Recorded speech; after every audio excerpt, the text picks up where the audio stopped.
আমাদের পরের দিনের গন্তব্য ছিল আরাকু ভ্যালি। এটি অন্ধ্রপ্রদেশের বিশাখাপত্তনম জেলার পূর্বঘাট পর্বতমালার একটি মনোরম শৈল শহর, যা তার কফি বাগান, আদিবাসী সংস্কৃতি এবং প্রাকৃতিক সৌন্দর্যের জন্য বিখ্যাত। একে অন্ধ্রের উটিও বলা হয়। আরাকু মানে হল লাল মাটি। আমরা সকালে উঠে পৌঁছে গেলাম বিশাখাপত্তনম রেল স্টেশনে। সেখান থেকে আমাদের ট্রেনের সময় ছিল 6:45। কিন্তু ট্রেন ছাড়তে বেশ দেরি হলেও আমরা ছিলাম খুব এক্সাইটেড। ঠিক 8টার সময় বিশাখাপত্তনম থেকে কিরান্ডুল প্যাসেঞ্জার ট্রেনে রওনা দিলাম আরাকুর উদ্দেশ্যে।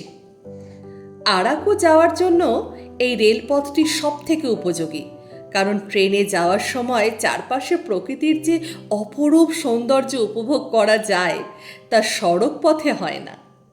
পাহাড়ের বুক চিরে তৈরি হয়েছে এই যাত্রাপথ, আর এই যাত্রাপথে আছে 58টি টানেল বা সুড়ঙ্গ এবং 84টি ব্রিজ।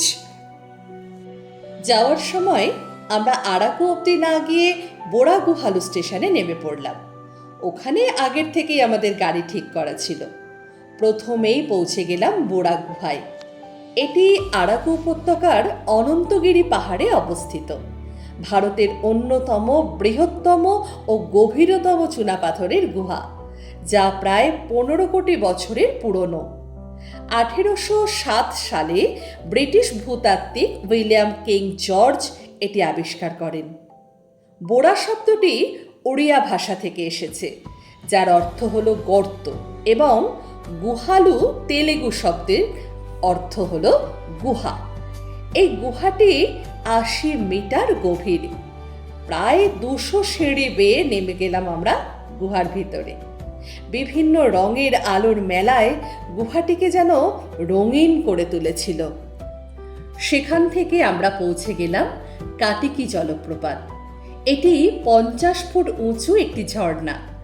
চারিদিকে সবুজ ঘেরা পাহাড়, স্বচ্ছ জলরাশি যেন হাতছানি দিয়ে ডাকছিল আমাদের পরবর্তী গন্তব্য গালিকোন্ডা ভিউ পয়েন্ট। এটি পূর্বঘাটের দ্বিতীয় সর্বোচ্চ শৃঙ্গ, যার উচ্চতা 3800 ফুট। এখান থেকে বিশাল সবুজ পাহাড়ের অপূর্ব দৃশ্য দেখা যায়। আরাকু উপত্যকা বেড়ানোর সময় পাহাড়ের ঢালে কফির বাগান দেখব না তা কখনো হতে পারে? তার সাথে উপরি পাওনা গোলমরিচের বাগান। এখানকার অর্গানিক কফি বিশ্বব্যাপী খুব জনপ্রিয়। ভারতের প্রথম আদিবাসী অর্গানিক কফি এখানে 2007 সালে চালু হয়েছিল। কফি বাগানে ঘুরে আমরা সেখান থেকে কফি এবং গোলমরিচ সংগ্রহ করলাম। অপূর্ব লাগছিল গোলমরিচ গাছগুলি দেখতে। বড় বড় ওক গাছগুলিকে জড়িয়ে ধরে আকাশের দিকে উঠে গেছে তারা লতিয়ে লতিয়ে।